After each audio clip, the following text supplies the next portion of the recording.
Welcome back to the my YouTube channel Vithoba creations. Ekavirikadevi ఆలయం మహారాష్ట్రలోని మహూర్లో ఉంది. ఇక్కడి దేవతను ఏకవీరికాదేవి అంటారు. ఇది అష్టాదశ శక్తిపీఠాలలో 8వ శక్తిపీఠంగా భావిస్తారు. పురాణాల ప్రకారం సతీదేవి కుడి భుజం ఇక్కడ పడిందని చెబుతారు. ఈ ఆలయం పంచగంగా నది ఒడ్డున ఉంది.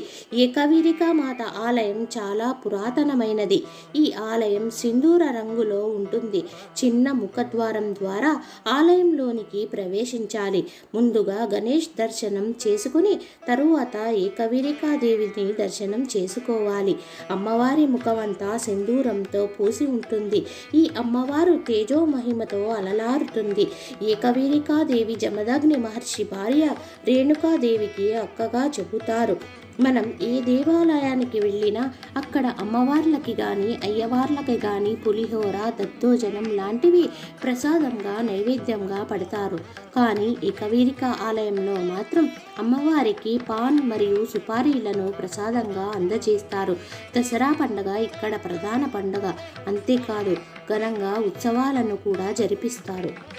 నా ఛానల్ కొత్తగా చూస్తున్న వాళ్ళు ప్లీజ్ లైక్ చేయండి, షేర్ చేయండి, సబ్స్క్రైబ్ చేయండి.